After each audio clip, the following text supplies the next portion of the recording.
There's been more of scientific discovery, more of technical advancement and material progress in your lifetime and mine than in all the ages of... Hi, Simon. Hi, Ritu, and welcome to the podcast. Simon, your first time on the show. Can you introduce yourself and tell everyone what you do? But sure, yeah. Hi, Matt. Great to be with you today. So, yeah, I'm Simon Bishop. I'm the Global Head of Talent Acquisition for SoftwareOne. SoftwareOne is a AI-powered software and cloud solutions provider based all over the world in 70 countries. We've got about 13,000 people working for us right now. And we help our clients to navigate complex IT environments, really giving them that confidence to make the right decisions about the future setup of their IT infrastructure. And I think particularly was worth calling out this year. That's been, a big year for us. We have been going through an integration with another company called Crayon. So this year has all been about that combination and putting the best of both those companies together to really drive us forward. Wow, that sounds like quite a challenging year, and we'll sort of dig into that as we get into the conversation. Ritu, great to have you on the show again. Can you quickly introduce yourself and tell everyone what you do for people who may not have seen you on the show before? Absolutely. Always a pleasure to be here, Matt. Thank you for having me. I'm Ritu Mohanka. I'm the CEO of VONQ. You didn't mention one big thing, which I will mention, our launch, which we did a couple of weeks ago. It was such a great day. And if you'd missed the launch, please do go watch it if you didn't catch it.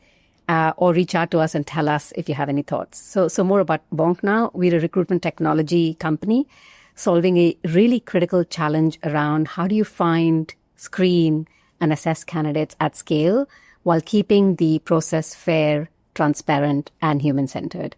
As I mentioned, we've launched Echo, our agentic AI that conducts dynamic screening and interviews and generates really comprehensive dossiers for each candidate. And we're embedded in over 70 ATSs and HCM platforms globally. Fantastic. And I think the partnership that your two companies have is kind of really interesting. And, that's why I was really keen to sort of have this conversation and, dive into that in a bit more detail. So let's kind of start with that. So, Simon, you've been working with VONQ for a while. How did everything start?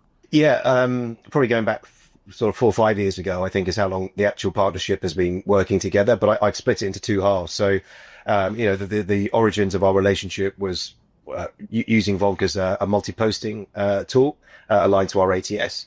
And then I think when Ritu came on board with VONQ a couple of years ago, we invited them to join us at our TA leadership meeting in Amsterdam.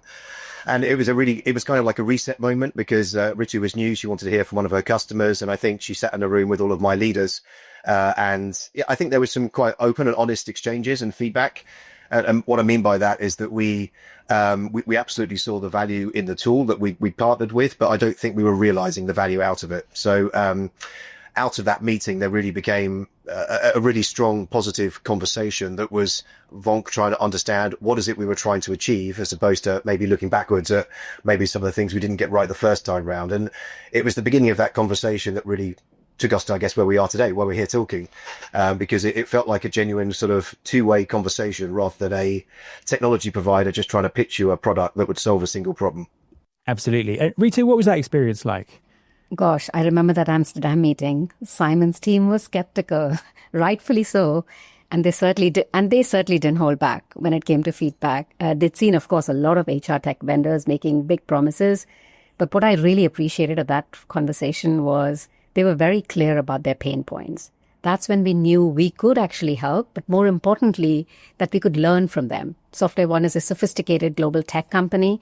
They weren't just going to implement what we built, but rather they were going to challenge it, break it even, help us make it better. We first ensured all TA leaders knew exactly how we could potentially help when it came to job distribution and recruitment marketing. We did a ton of refresher training and enablement on what our technology did and how we can help them both reach both passive and active candidates. So it's been a journey. Yeah, absolutely. And Simon, why did you decide to kind of go, deeper into what VONQ do than, what you were sort of currently working with them on? Yeah, well, I think a couple of parts. I think that's kind of reset to sort of realize the value in the bit that we were already doing with them. So sort of that was the reset part. But then it was out of that conversation, as I say, it was that it was that listening, I suppose. That part of it is like, what is it where do you want to go to over the next couple of years? What are your problems? What are your challenges? And then VONQ sort of being very open with their own development and where they were going as well. And I guess sort of going back maybe 12 months ago now, that was when they approached us about becoming a development partner on their new AI screening capabilities, because Ritu had heard me talking about that in meetings and saying, look, this is the future. We all know that's the future.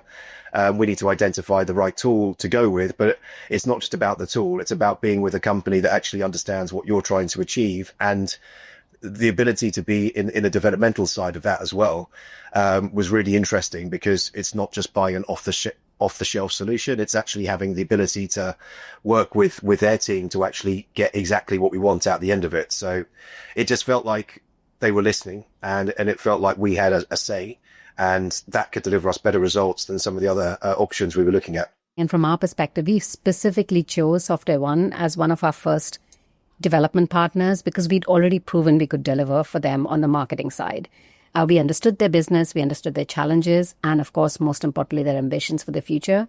When we were ready to develop the agentic AI, we didn't just want any customer. We wanted a sophisticated global tech company that could push us, that could challenge us, that could help build something truly transformational. And Simon's team was perfect for that because the feedback loop, that was invaluable. That collaborative approach meant that implementation was smoother because they were shaping the product to their needs in real time. And our product became stronger for all our customers as a result of that. And from our perspective, we saw an opportunity to support SoftwareOne holistically, not just making screening more efficient, but helping them build a much more proactive strategic TA function that could compete for the talent in incredibly competitive markets. Absolutely. And really keen to dive in and talk about the agentic AI and kind of how that developed. Before we do though, let's just talk a little bit about employer branding and the employer branding stuff that you kind of worked on. So when it comes to employer branding, Simon, what's the challenge that you're trying to solve, or the challenge that you were trying to solve at the time? I think, I've been here 9 years, so quite a long journey with the company, but I think we kind of have faced the same challenges the whole way along that, which is obviously the tech market is massive, and there's some very big companies in there. And, we're no longer, I would say, a small fish, but we're certainly a medium-sized fish at best. So when it comes to trying to attract the best talent and really landing SoftwareOne as an employer of choice in that very competitive market, we've always needed to make some noise. And it's, so the whole branding, the employer branding journey aligned to that has been about positioning us as to, why are we an organization that maybe feels a bit different, that can really give candidates a different kind of exposure and a different kind of work experience compared to maybe some of the bigger tech companies, which they'll all know, and they're the brands that everybody would want to speak against. So we focus an awful lot on our culture as an organization, the fact that maybe we're a little bit leaner, that whilst we are now 13,000 people as opposed to just about 1,000 people when I started, we still have some of that agility of a smaller company. We still allow people to really drive their own careers, but they can really make a difference. They can actually see the impact of what they're doing. They're not just sort of lost in a large organization. So it's about transferring all of that into that brand, which goes out into the market, getting that seen as far and wide as possible, but also in a very targeted way as well, because we're quite certain as to the kind of talent we want and where they exist and where they sit, whether that's geographically or in the industry. So we need sort of like the big bang branding about here we are, this is what the company is, but then we need the more targeted recruitment marketing and branding, which is actually hitting the screens and the desks of those people that we actually want to get there. Yeah, absolutely. And you've, as part of that, you kind of run campaigns across multiple channels. Give us some kind of examples of some of the things that you've done. Yeah, so we've really diversified. So our branding journey, actually, once I said I've been here 9 years, it's probably only the last sort of 4 or 5 years that our branding has really taken off. And as in, we've actually had dedicated people in the TA team actually driving it, expertise amongst that group as well. Now that's translated into us being able to go beyond just doing, your basics on LinkedIn. So going into things like Instagram, YouTube, TikTok, exploring things like Reddit, Google Ads as well. We try and find out where the candidates are and then try and engage with them in the right formats on those platforms, as opposed to that sort of one size fits all approach, which is what I would say was probably like the first year or two of what we were doing just to establish some noise in the market. I think within that, some of the, just to call out a couple of examples. I mean, so in this combination that we've gone through the last year, one of the big sort of public announcements we wanted to make is that because both companies were known in the tech space, is that how we were coming together as a company, how we were combining our core values, which is something that both our employees and our customers really value about us. So we put together quite a long video, actually. It was 3 minutes because it was actually explaining the process of how we brought these two core value sets together and what that was going to feel like to the company, to our customers. So it ended up as a 3-minute video, which we worked with VONQ on to create a YouTube in-feed ad, which is the first time we'd actually done that. And despite the length of the video, because most things you'll hear about will say that you should keep it below 30 seconds, but despite the 3-minute length, it actually led to getting about 1.5 million impressions in just the first 20 days of that. And not only were the impression rates high, but actually it was nearly a 50% video through rate as well. So it was clearly engaging because people were actually bothering to stay to watch through to the end. Fantastic. I want to get kind of Ritu's thoughts on that in a second, but before we do, just talk us through the kind of results. So, huge amounts of impressions, obviously a lot of attention. How did that convert into engagement and applications?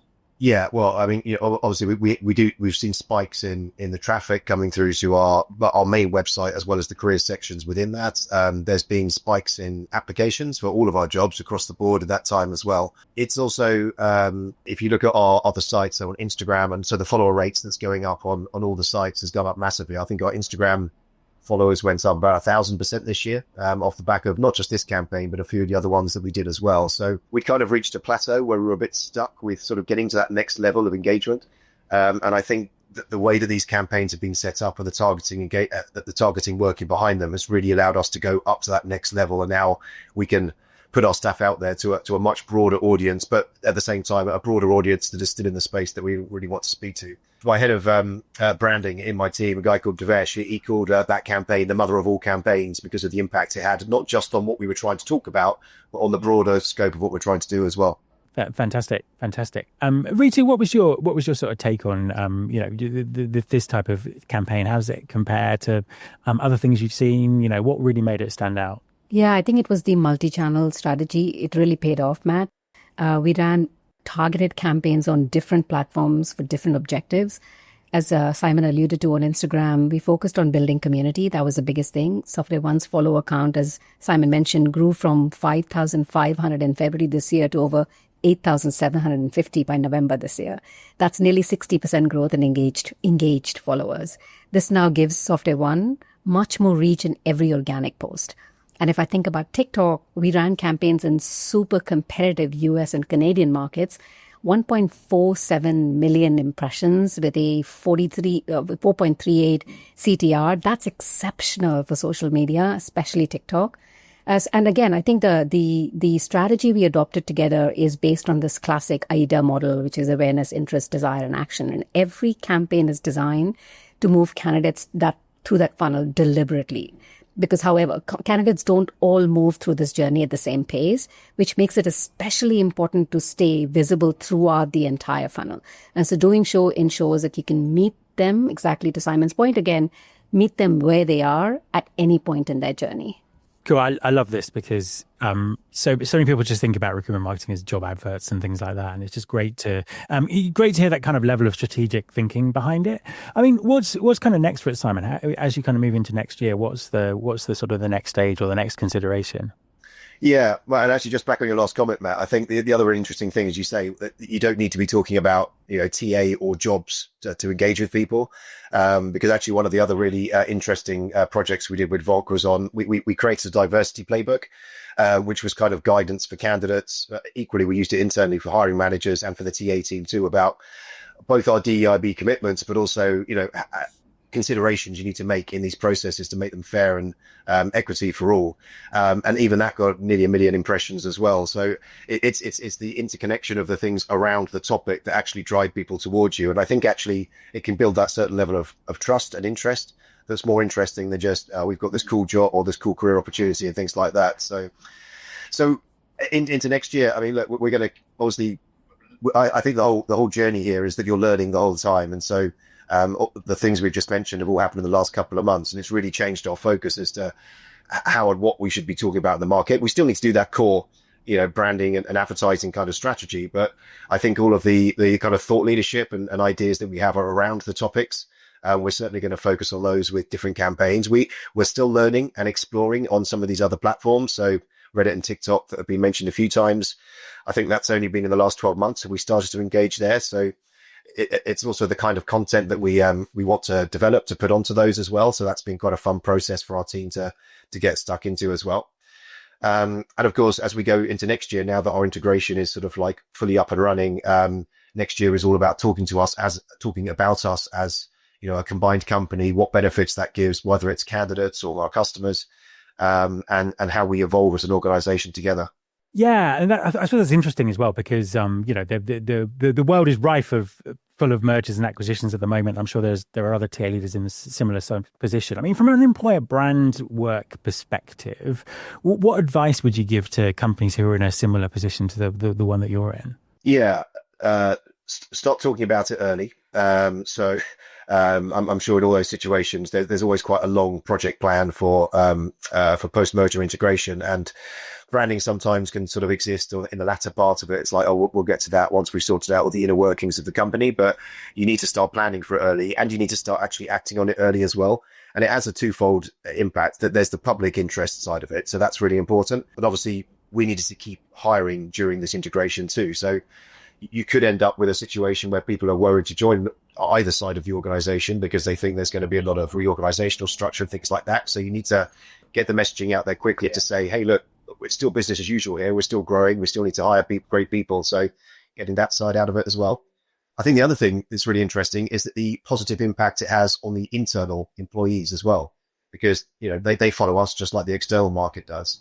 And people do sometimes get frustrated during integration programs that they're not hearing as much as they want to hear as soon as they want to hear it. But by seeing some of this positivity coming through the employee branding side, it starts to create a dialogue internally as well. So that's kind of like a side effect, if you like, of what we're doing in the external market that has a positive impact internally too. Fantastic. So I'm dying to talk about AI. So let's talk about the agentic AI part of all of this. So, again, Simon, what was it you were trying to solve that you felt AI and AI agents were the answer to? Yeah. Okay.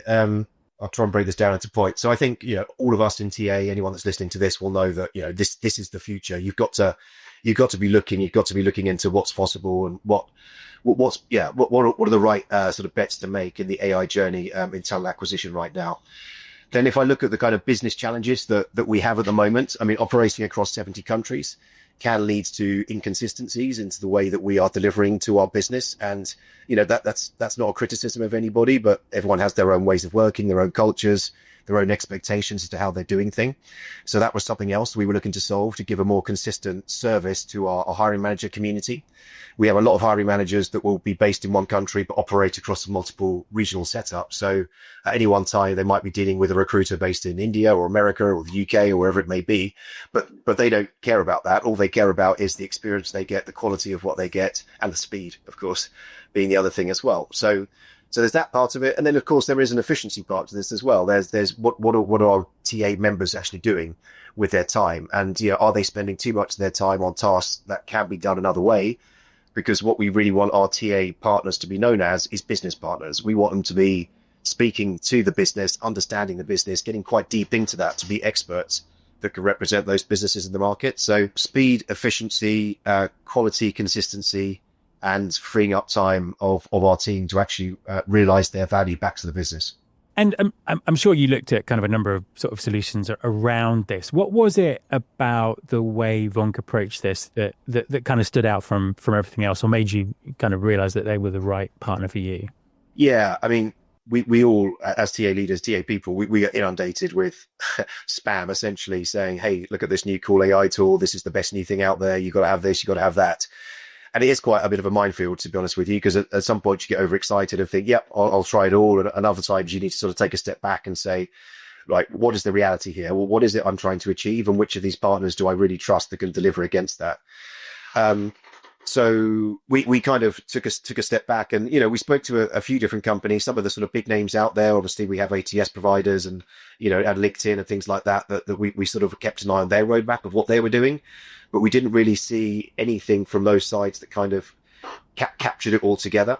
And allowed us to solve multiple aspects of that problem, of those problem statements that I just said to you, what we were trying to achieve. And that's, do we believe that we can work with a partner who can target at the right people? And that goes back to the branding part of this conversation that had been proven with VONQ.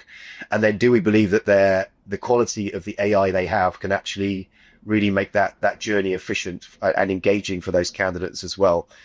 And again, being part of the development process with that, there were things that we could feedback during the pilot to say, well, look, it'd be better if we could do it this way or that way. Or one example would be, it'd be great if they could, can the candidate choose whether they go down this AI screening option, or can they choose to speak to a human, or can they do it as a written engagement as opposed to a verbal engagement? All those kind of things that allowed us to see the tool evolve to what we would choose to design if we had the technical know-how to do it for ourselves. So I think it was all part of that journey, that back and forth, as Ritu said earlier, those sort of feedback loops, those feedback sessions, piloting it in a smart way that you could learn what didn't work as well, so that you could really work out where this fits into your workflows. Absolutely. And Ritu, any kind of thoughts on how that panned out? Because it is an interesting approach in a kind of market where people are tending to sort of launch, complete products and then, hoping to get adoption from there. Absolutely, Matt. I mean, again, not blowing our own trumpet, but we really differentiated ourselves that it's not just another chatbot or a CV parser. It's really agentic AI, which means it's an important distinction. Traditional recruiting AI has always been rule-based or pattern matching, parsing CVs for keywords, for asking fixed yes or no questions. It's always remained static. When we think about agentic AI, that's autonomous. Our AI agents conduct dynamic conversational interviews that really adapt in real time based on the candidate responses. So they ask intelligent follow-up questions. They probe deeper when they detect something interesting. They assess technical skills. They look for gaps between the job description and the candidate chat. They look for behavioral fit. They look for communication style. They look for problem-solving approach and somewhat cultural alignment. It's the difference between a multiple choice quiz and an actual conversation with a skilled recruiter. So I think that's what's truly differentiated. Fantastic. And obviously one of the biggest things that I think we're seeing with AI is all of the kind of the change management around it and the different ways of thinking. I mean, Simon, from an implementation perspective, where did you start with all of that? Yeah, it's an interesting topic, Matt, because I'll be honest, when, not just with VONQ, but when we kind of started this conversation, both in my leadership team and then sort of going beyond the team, you do get that reaction of, or reluctant, shall we say. It's like, hang on, you're just getting me to pilot something that's going to replace me, which is, as I said, that's not the intent. The intent is actually to allow them to realize their value back to the business and hopefully do the bit which is more interesting to them as well. So there's a little bit of sort of hearts and minds piece, I think, at the beginning to do that. But then what we found is that there were, there were people in our team that had a real excitement and interest in AI generally. So, before we started going into formal pilots, people were playing around with ChatGPT, and we have Copilot here as well from Microsoft. So people were starting to do their own thing. So we kind of identified those people and brought them on board as like the most engaged people with this topic anyway. And that became our pilot group. And we picked people from different parts of the world and in different roles. So some were TA partners, some were sources. So coming at it from slightly different angles.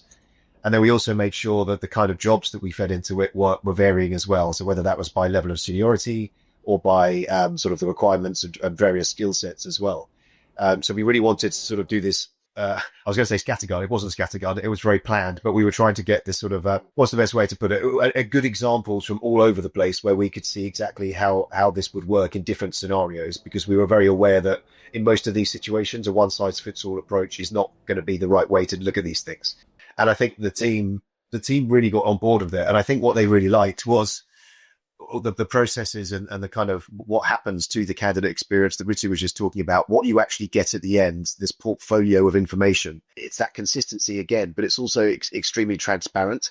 So the kind of skepticism about, well, can this AI agent actually do what a human could do? When you read the portfolio, it's actually better quality than what I think one of our recruiters might come up with. And that's not a criticism of them. It's because it's looked at it from all these angles and pulled it all together. And that's also super important when it comes to bringing this to the business as well. Because again, when you go through like your legal teams and stuff like that, and they're asking about the efficacy of these AI tools, the transparency is absolutely there for all to see as to how the guidance is being given and how that leads you to make decisions. And what about the candidates? 'Cause I think this is a kind of a really important area because, I just hear so much speculation that candidates don't like this. What was your experience from how the candidates reacted to it? I think operating globally, there's always a cultural overlay to that answer, which is some cultures or countries seem to adapt and adopt to new technologies better than others. I think that also is not just about geography, it's also about age profile sometimes of people. I think one of the things that we found quite interesting, though, is that we might just default and think, oh, yeah, younger people are going to be more engaged with it than the more experienced candidates. But that actually wasn't what we saw. And I was very interested when I saw that data, and I asked Ritu and her team, I was like, why do you think that is? Because that kind of surprises me that we're seeing more senior candidates are actually choosing to go down the full AI route rather than asking for a human interaction during the process. And it comes down to time and availability. Those people are generally the busiest people. And so doing the process this way allows them to choose when they're doing it, when they're having the conversations, when they're providing the input, and that actually fits their lifestyle. So it's actually a lot better for them as well. I think also, it was really interesting that a couple of the pilot jobs we put through the tool were in the AI space. So that's us hiring AI consultants for ourselves. And they actually gave super positive feedback, not only about the experience, but also it positioned us as a good technology company in the AI space, because they were sort of, if you're using tools of this AI quality, that's the kind of AI company we want to come and work with. Yeah, fantastic. That makes perfect sense. And in terms of kind of the actual, the results, the numbers that came out of this, talk us through that a bit. Yeah, so if we go back to those problem statements and some of the KPIs to match up against that, so the time to hire was quicker. Across the pilot roles, it was just over 30% faster for us to actually get to the conclusion of the roles by doing this process. And that's purely by removing that heavy lifting sort of manual sourcing aspect out of the process. And also all the basic stuff, the note taking, the writing up, the providing the briefs back to the hiring manager. So that was saving around 200 hours from the recruiters across those pilot roles that we put into it. The conversion rate in terms of the candidates that were actually first approached about jobs to actually being interested in the jobs was at 92%. I guess you could compare that to, LinkedIn emails and those kind of traditional reach outs that you might do, which, we actually have a very positive rate there too. It's sort of 40 to 50%, but you can see that we're actually doubling it through this way of engaging with people. And that there were a couple of projects where we were getting through hundreds of candidates in a matter of hours, as opposed to a matter of weeks too, which again builds back into that time piece as well. So, in terms of time saving, amazing. And then I think the other part of the results is what I was saying earlier about the quality of the output that we could then share and discuss with the business. That they were the two biggest improvements we really saw. Fantastic. And Ritu, is this the kind of results that you sort of expect to see from this kind of system? We were thrilled, Matt. AI does the heavy lifting, but humans absolutely stay in control and do what they do best. Fantastic. And Simon, what's the next stage with this? How are you sort of taking it further into sort of 2026? Yeah, so obviously going beyond the pilot, sort of that was the proof of concepts. That's where we've got to. There's still work to be done on terms of sort of tweaking and customizing how it works through the different layers of different jobs in different parts of the organization. But that's all good. We've proven that there's a nice majority part in the middle that we know we can work at it. So what we now need to do is that the pilot we actually ran like offline essentially. So we actually just used the the VONQ platform to run it. There was quite a lot of manual conversations to get information into that system and equally back into our ATS. So we now, iCIMS is our ATS. So we're going to work next with VONQ at the beginning of the year to get a full integration running with iCIMS. That also allows it to be open to our entire TA team, not just into the pilot group. So we'll obviously get a lot more volume going through the platform now as well. And it also, all that documentation I talked about, all that data capture will then sort of move between the two systems as well. So fully auditable, fully trackable information, as we would expect through our ATS, but also being fed in from the VOP side as well.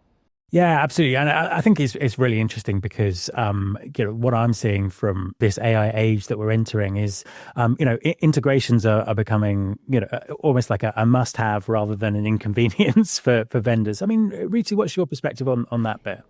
Couldn't agree more, Matt. The iSIMS integration isn't just technical plumbing. It's about creating that ecosystem where data flows seamlessly and recruiters have all the context in one place, and hiring managers can make faster decisions with confidence. And it's also where compliance becomes critical. The EU AI Act requires transparency, explainability, and fairness.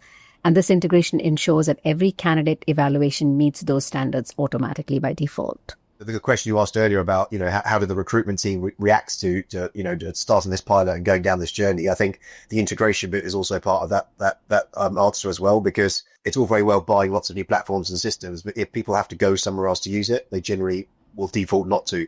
So putting everything in an integrated place where the recruiter knows I log into this system in the morning and I do everything from here, it means they will adopt it into their workflow much easier than having standalone pieces.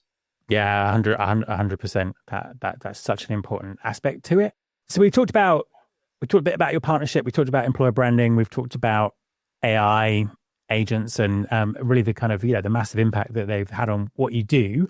Let's talk a little bit about the kind of the Crayon acquisition and what the impact has been for or the issues have been around TA for that. Yeah, sure. So I mean, in my time here, we've done 20 acquisitions, but this is by far the biggest one. And when you look at it on paper, you might think these are two very similar organizations, so that makes it easier. But actually, in some ways, it can make it more hard because it's where you've got the biggest areas of overlaps. You've got two companies doing the same thing, but in different ways. So if you take that into the TA journey, it meant we had two ATSs running for the last 6 months.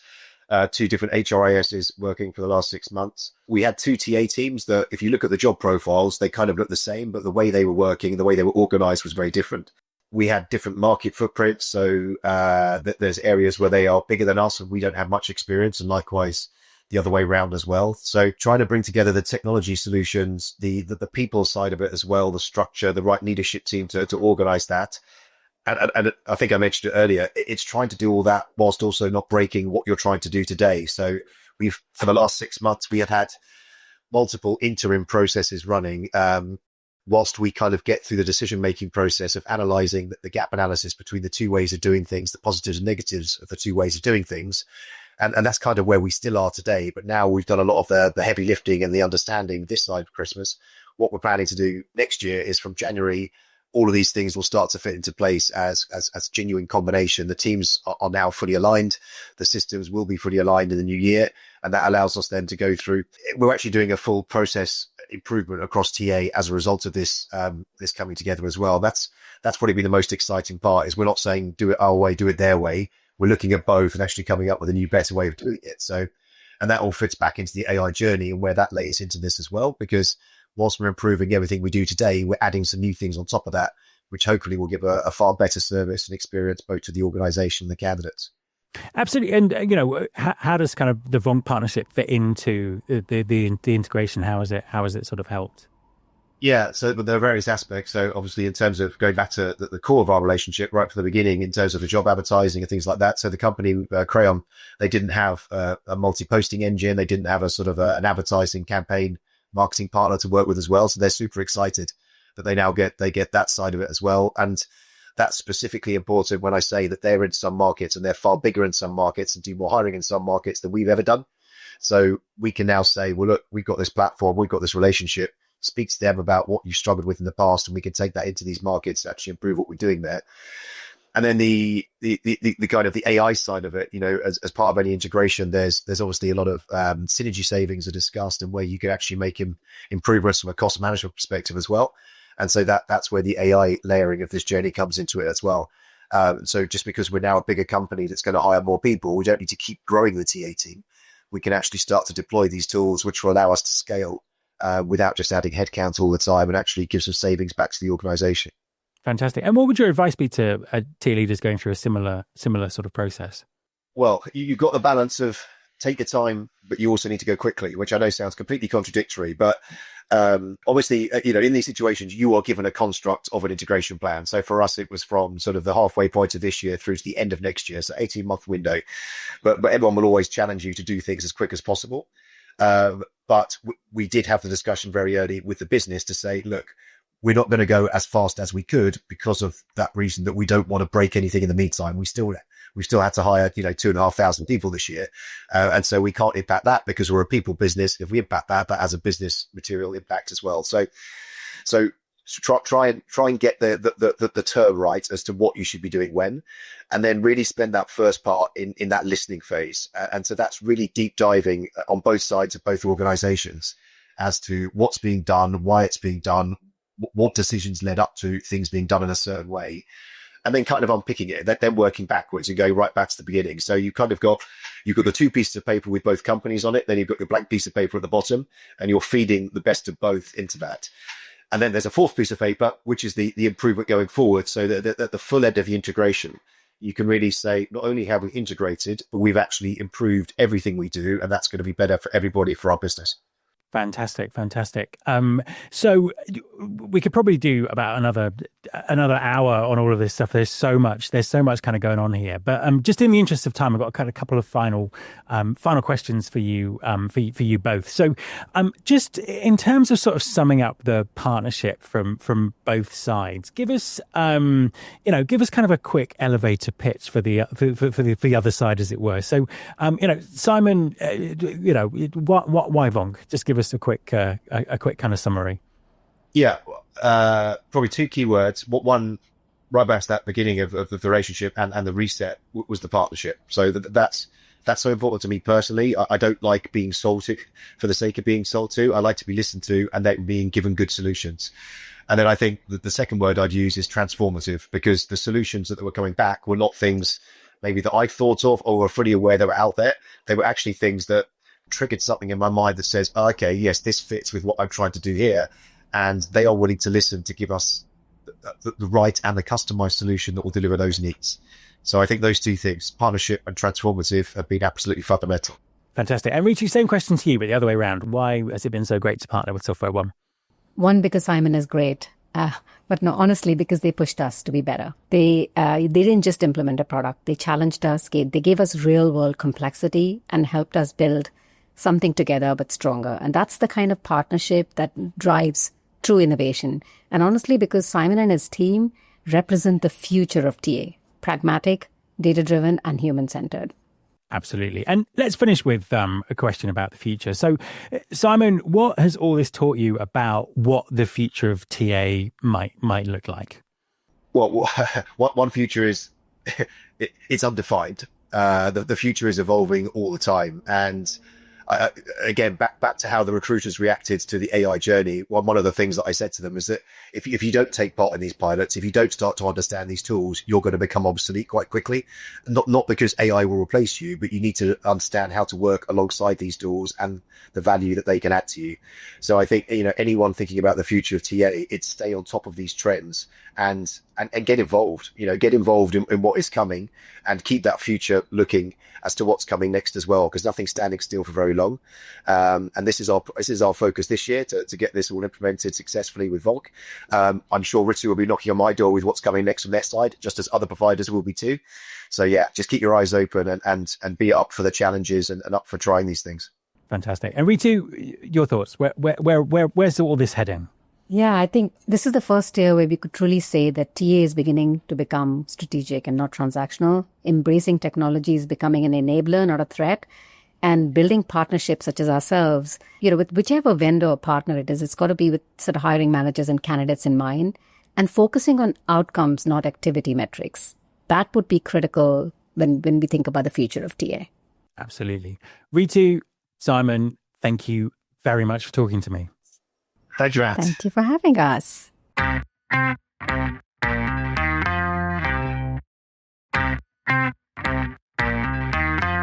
This is my show.